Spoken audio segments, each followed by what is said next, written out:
British Advanced Pain Clinic, Noppimayam Surgery Duram. For appointments 9155515563. నమస్తే, welcome to I Dream Inside Politics with కవిత.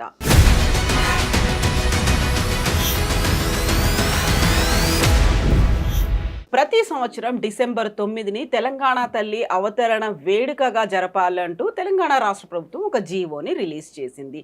దీంతో పాటుగా తెలంగాణ తల్లి విగ్రహం కేవలం భావన మాత్రమే కాదు, 4 కోట్ల ప్రజల భావోద్వేగంగా సీఎం రేవంత్ రెడ్డి అభివర్ణిస్తున్నారు. అయితే ఎందుకని తెలంగాణ తల్లి విగ్రహం రూపం మీద ఇంత వివాదం చెలరేగుతోంది? 10 ఏళ్ల పాటు ఉన్నటువంటి విగ్రహంతో ఎందుకని కంపేర్ చేసుకుంటున్నారు? మనతో పాటుగా ఉన్నారు మన తెలంగాణ ఎడిటర్ దేవులపల్లి అమర్ గారు. అమర్ గారు నమస్కారం. నమస్తే. సో 10 ఏళ్ల పాటు మనం ఒక విగ్రహాన్ని చూసాము, తెలంగాణ తల్లి విగ్రహం. ఉద్యమ కాలం నుంచి ఒక స్ఫూర్తిగా, ఒక ఉత్తేజాన్ని అందించింది ఆ విగ్రహం. దాన్ని మార్చేసి సరికొత్తగా వచ్చినటువంటి ఒక విగ్రహాన్ని ఎందుకని యాక్సెప్ట్ చేయట్లేదు? అసలు ఏ రాజకీయ పక్షం అయినా తన అస్తిత్వాన్ని గురించి ఆలోచిస్తుంది. ఇవాళ మనం తెలంగాణలో కనుక చూసినట్టయితే కాంగ్రెస్ పార్టీ సంవత్సర కాలం క్రితం గెలిచి అధికారంలోకి వచ్చినాక ముఖ్యమంత్రి అయిన రేవంత్ రెడ్డి గారు, అంటే కాంగ్రెస్ ప్రతినిధిగా, ఇవాళ ఆయన పని ఏమిటి? ఓ 10 ఏళ్ల పాటు దాదాపుగా తెలంగాణ రాష్ట్రంలో కాంగ్రెస్ అనేది లేకుండా పోయింది, దాదాపుగా కనుమరుగైంది. అసలు ఉంటుందో లేదో అనే ఒక సందేహం కూడా కలిగే విధంగా ఓ రకంగా చూస్తే తెలంగాణ రాష్ట్ర సమితి ఏదైతే తర్వాత బీఆర్ఎస్ అయిందో అది, దాని అధినాయకుడు చంద్రశేఖరరావు గారు కాంగ్రెస్ను పూర్తిగా తెలంగాణ రాష్ట్రంలో లేకుండా చేయాలనే ఒక రాజకీయ ప్రయత్నం చేసినారు 10 ఏళ్ళు. కొంతమేరకు ఆయన సక్సెస్ కూడా అయినారు. 2014లో కానీ 2018లో కానీ 2 సార్లు కూడా ఎన్నికల్లో గెలిచిన కాంగ్రెస్ వాళ్ళందరినీ కూడా వాళ్ళ పార్టీలోకి తీసుకోవడం ద్వారా దాన్ని నిర్వీర్యం చేసే ప్రయత్నం చేసినారు. రెండవది ప్రతిపక్ష హోదా కూడా రాకుండా ఉండేట్టుగా ప్రయత్నించి, ప్రతిపక్ష హోదా పక్కన పెట్టి అసలు కాంగ్రెస్ పార్టీ అనేది దాని అస్తిత్వమే లేకుండా చేయాలి అనే ఒక పెద్ద ప్రయత్నం జరిగింది. పొలిటికల్గా ఆయన కూడా కరెక్టే కావచ్చు, ఇంకో రాజకీయ పక్షం ఉండకూడదు అని కోరుకుని ఉండవచ్చు. ఆ క్రమంలో ఏం జరిగిందంటే 9 ఏళ్ల తర్వాత జనం మళ్ళీ కాంగ్రెస్ కావాలనుకున్నారు, తీసుకొచ్చుకున్నారు కాంగ్రెస్ని. ఇప్పుడు రేవంత్ రెడ్డి గారు ఏం చేయాలి? తన మార్కు చూపించుకో, ఆ పార్టీని, కాంగ్రెస్ పార్టీని ఇక్కడ సుస్థిరం చేయాలి. తెలంగాణలో చంద్రశేఖరరావు గారి నాయకత్వంలోని బీఆర్ఎస్ పార్టీ ఎంత పెద్ద ప్రయత్నం చేసింది అంటే అసలు తెలంగాణ రాష్ట్రాన్ని కాంగ్రెస్ ఇచ్చిందనేదే జనంలో బలంగా నాటుకుపోకుండా చేసే ప్రయత్నం చాలా చేసినారు. తెలంగాణ మేము కొట్లాడితే వచ్చింది, కాంగ్రెస్ ఇస్తే వచ్చింది కాదు అని. నువ్వు కొట్లాడినా ఏం చేసినా మళ్ళీ ఎవరో ఒకళ్ళు ఇవ్వాలి కదా, ఎందుకంటే మనం ఒక డెమోక్రసీలో ఉన్నాం. కేంద్ర ప్రభుత్వం, కేంద్రంలో అధికారంలో ఉన్న వాళ్ళు ఇస్తే కదా తెలంగాణ వచ్చింది నీకు. మన పోరాటాన్ని ఎవరు తక్కువ చేయాల్సిన అవసరం లేదు. మనం చేసిన ఉద్యమం కానీ, మనం తెలంగాణ రాష్ట్రం సాధించుకోవడానికి చేసిన పోరాటాన్ని కానీ ఎవరు తక్కువ చేయాల్సిన అవసరం లేదు, త్యాగాల్ని తక్కువ చేయాల్సిన అవసరం లేదు. కానీ వచ్చింది ఎట్లా? కాంగ్రెస్ కారణంగా వచ్చింది ఎట్లా? సోనియా గాంధీ పట్టుదల వల్ల వచ్చింది. దానివల్ల సోనియా గాంధీ కానీ, ఆ సోనియా గాంధీ నాయకత్వం వహిస్తున్న పార్టీ కానీ పొరుగు రాష్ట్రంలో ఎంత నష్టపోయింది? ఇవాళ ఆంధ్రప్రదేశ్లో 10 ఏళ్ళుగా కాంగ్రెస్ పార్టీ అడ్రస్ లేదు. 2014లో, 2019లో, 2024లో 3 సార్లు కూడా కాంగ్రెస్ పార్టీ అభ్యర్థులకు ఆంధ్రప్రదేశ్లో డిపాజిట్లు రాలేదు. అసలు ఒక్క సీటు గెలవలేదు, డిపాజిట్లు రాలేదు. అసలు కాంగ్రెస్ పార్టీ తరఫున పోటీ చేయడానికి అభ్యర్థులు కూడా దొరకని పరిస్థితి వాళ్ళ ఆంధ్రప్రదేశ్లో కాంగ్రెస్కి ఏర్పడింది. అంటే అంత నష్టాన్ని కూడా కాంగ్రెస్ భరించింది తెలంగాణ ఇచ్చే క్రమంలో. కాబట్టి సహజంగా ఇవాళ మళ్ళీ కాంగ్రెస్ అధికారంలోకి వచ్చిన అదృష్టం అనుకో, కష్టపడ్డారు అనుకో, అప్పటి వరకు ఉన్న బీఆర్ఎస్ ప్రభుత్వం చేసిన తప్పులు అనుకో, ఏమన్నా అనుకో, కాంగ్రెస్ మళ్ళీ అధికారంలోకి వచ్చింది. వచ్చినప్పుడు ఏం చేస్తుంది కాంగ్రెస్ పార్టీ? ఉమ్, తన బలాన్ని మరింత పెంచుకునే ప్రయత్నం చేస్తుంది, తన పార్టీని సుస్థిరం చేసే ప్రయత్నం చేస్తుంది. ఎందుకంటే కాంగ్రెస్ పార్టీ ప్రాంతీయ పార్టీ కాదు, జాతీయ పార్టీ. జాతీయ పార్టీ దానికి ఉండే అడ్వాంటేజెస్ దానికి ఉంటాయి, దానికి ఉండే డిసడ్వాంటేజ్ దానికి ఉంటాయి. కానీ తెలంగాణలో ఈ పార్టీని మరింత బలోపేతం చేయాలి, దాన్ని ఇక్కడ సుస్థిరం చేయాలనే ఆలోచనలో భాగంగానే ఇవాళ జరుగుతున్న వాటన్నిటిని మనం చూడాలి. ఉమ్, ఇవాళ డిసెంబర్ 9 సోనియా గాంధీ గారి పుట్టినరోజు, 78వ పుట్టినరోజు వారిది. సరే, వారికి శుభాకాంక్షలు కూడా చెప్దాం. ఉమ్, ఆమె 78వ పుట్టినరోజు. యాదృచ్ఛికం అనండి, ఇంకోటి అనండి, వారి పుట్టినరోజునే తెలంగాణ రాష్ట్ర ఏర్పాటు ప్రక్రియ ప్రారంభం కాబోతున్నది అని చెప్పి అప్పటి కేంద్ర మంత్రి పళనిస్వామి చిదంబరంతో ప్రకటింపజేసినారు. అంటే తెలంగాణ రాష్ట్ర ఏర్పాటు ప్రక్రియకు సంబంధించిన తొలి ప్రకటన, ఒక పాజిటివ్, తెలంగాణ ప్రజలు చేసిన పోరాటానికి, వాళ్ళు చేసిన త్యాగాలకు ఒక పాజిటివ్ రెస్పాన్స్ కేంద్ర ప్రభుత్వం నుంచి వచ్చింది డిసెంబర్ 9న. ఉమ్, అదే డిసెంబర్ 9 సోనియా గాంధీ గారి పుట్టినరోజు కూడా. కాకతాళీయం కావచ్చు, యాదృచ్ఛికం కావచ్చు, ఏదైనా కావచ్చు. ఎందుకు ఆ రోజున చేయాల్సి వచ్చింది అప్పుడు అంటే, మనం అప్పటిది ఒకసారి జ్ఞాపకం చేసుకుంటే, చంద్రశేఖరరావు ఆమరణ దీక్షలో ఉన్నారు, ఆయన ఆరోగ్యం పూర్తిగా క్షీణించిపోతున్నది. ఉమ్, ఇట్లాంటి ప్రకటన ఒకటి చేయకపోతే ఆయన ఆరోగ్యం అవుతుందనే ఆందోళనలో ఉండి కూడా పెద్ద మనుషులు చెప్తే విని, ముఖ్యంగా ఆ రోజున జయశంకర్ సార్ లాంటి వాళ్ళు, వీళ్ళంతా కూడా కేంద్ర ప్రభుత్వానికి చెప్పి, ఇది పద్ధతి, ఇట్లా చేయకపోతే మీరు ఇబ్బంది పడతారు, ఇక్కడ ఆయన ఆరోగ్యం కూడా క్షీణిస్తుందని చెప్పినప్పుడు అనుకోకుండా ఆ రోజు ఆ ప్రకటన వచ్చింది. అదే రోజు వారి బర్త్డే కూడా అయింది. దాంతో ఇవాళ అధికారంలో ఉన్నారు కాబట్టి కాంగ్రెస్ పార్టీ తప్పనిసరిగా ఆ రోజున ఒక మెమరబుల్ డేగా చేసుకునే ప్రయత్నం చేస్తారు కదా. అందులో భాగంగానే ఈ రోజున మెమరబుల్ డే చేయాలి. ఉమ్, సహజంగానే ఇవన్నీ లేకున్నా కూడా తన పార్టీ నాయకురాల్ని లేదా తన పార్టీ నాయకుడిని, వారి ప్రతిష్టను సుస్థిరం చేసుకోవాలని చెప్పి ఏ పార్టీలోనే ఏ ముఖ్యమంత్రి అయినా అనుకుంటాడు కదా. ఇక్కడ అవకాశం కూడా ఉంది. తెలంగాణకు సంబంధించి ఈ రోజున వచ్చిన ప్రకటనను ఆధారం చేసుకొని ఉమ్, ఈ రోజుని మెమరబుల్గా చేయాలంటే ఏదో ఒక ఒకేషన్ క్రియేట్ చేయాలి. ఒకేషన్ క్రియేట్ చేయడం కోసం అని చెప్పి అధికారికంగా తెలంగాణ తల్లి విగ్రహం ఉమ్, ప్రతిష్టాపన చేసి ఇప్పటి నుంచి ప్రతి సంవత్సరం తెలంగాణ తల్లి ఆవిర్భావ దినోత్సవంగా దీన్ని పాటిద్దామని చెప్పి ఈరోజు శాసనసభలో ముఖ్యమంత్రి అధికారిక ప్రకటన చేసినారు. ఇక్కడ 2-3 మనం మాట్లాడుకుంటే, ఒకటి, కాంగ్రెస్ ప్రభుత్వం వచ్చిన ఈ సంవత్సర కాలంలో ఇంతకాలం తెలంగాణ రాష్ట్ర సమితి, అదే బీఆర్ఎస్, తెలంగాణ మా పేటెంట్, ఉమ్, మేమే తెలంగాణ అంటే మేమే, ఇంకెవడు కాదు అని చెప్పుకున్న దాన్ని పటాపంచలు చేయడం కోసం చేస్తున్న ప్రయత్నం ఇది.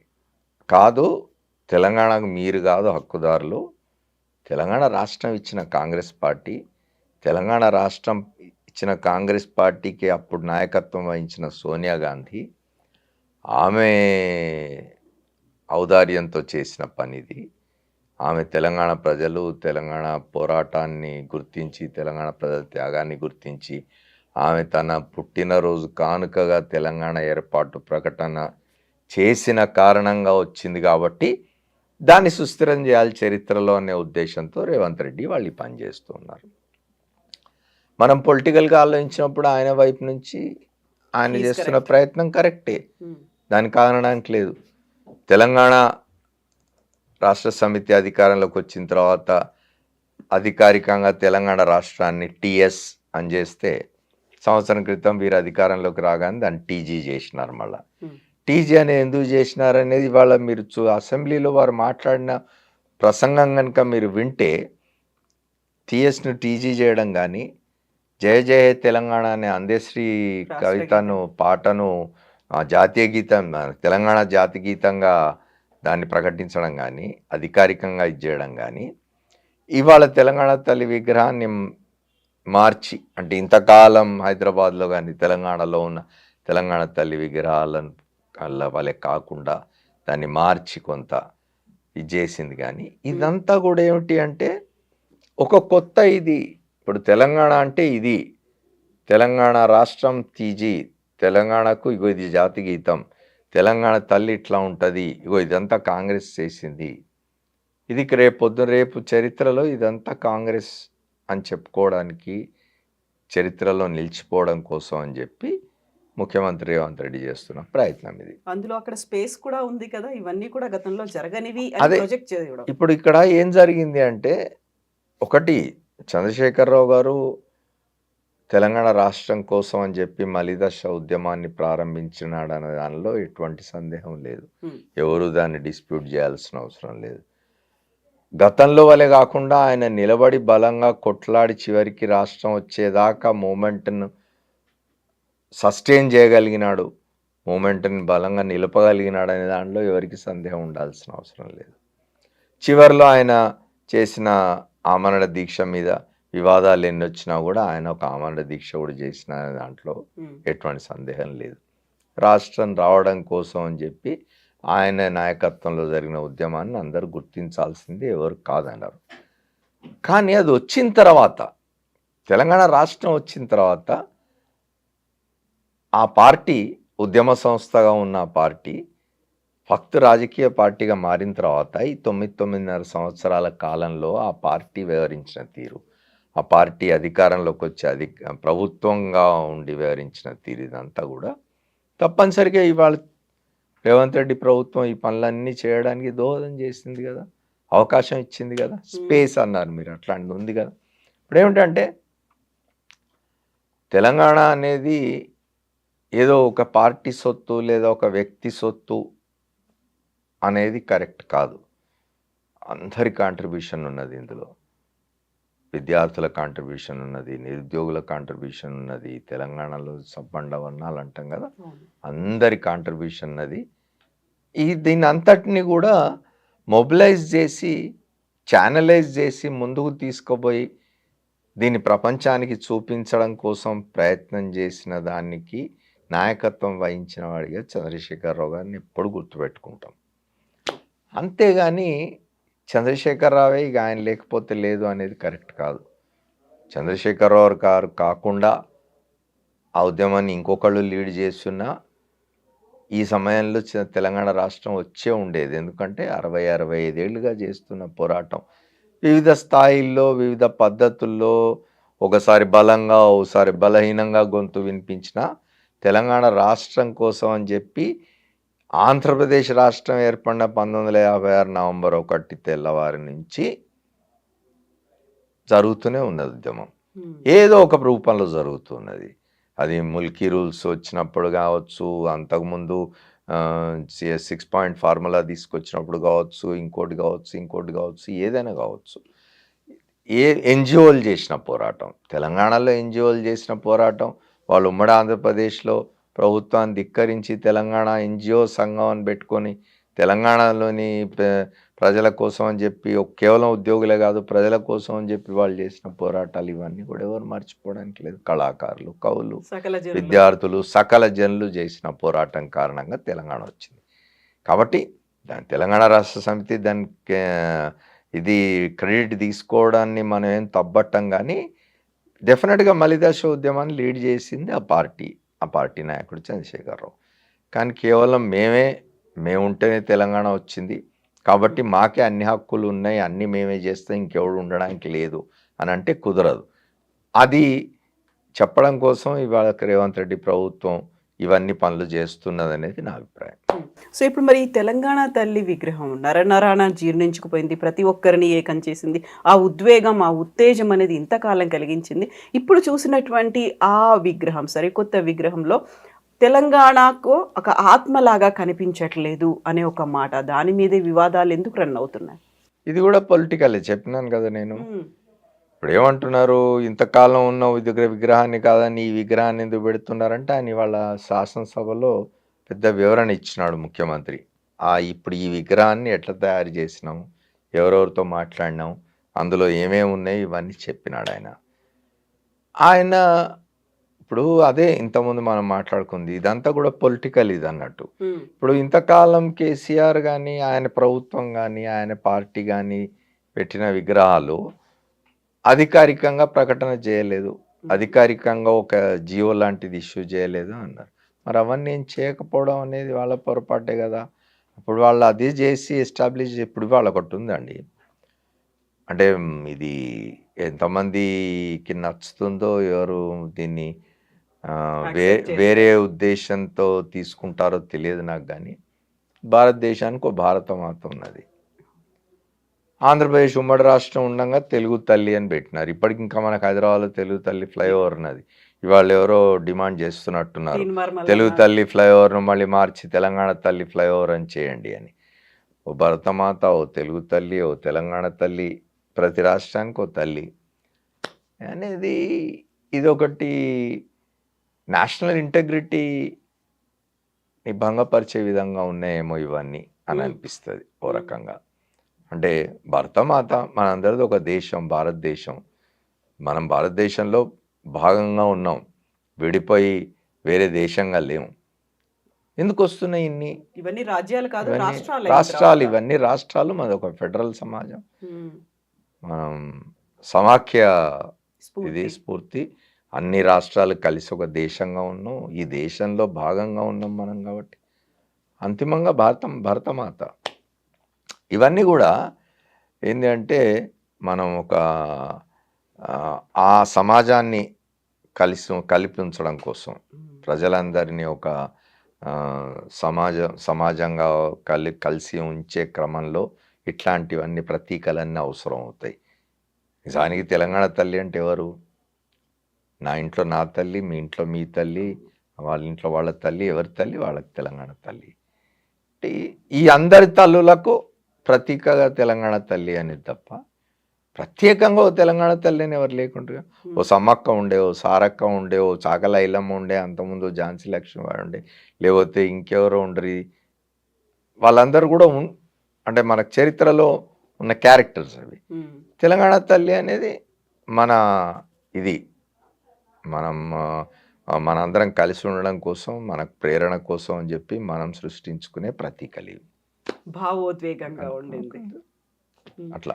సో ఇప్పుడు 10 ఏళ్ల పాటు ఉన్న తర్వాత మళ్ళీ సరికొత్తగా విగ్రహం వచ్చింది, మీరైతే పెట్టండి, మేము వచ్చిన తర్వాత మళ్ళీ మారుస్తాము అనేటువంటి ఒక మాట ఉంది.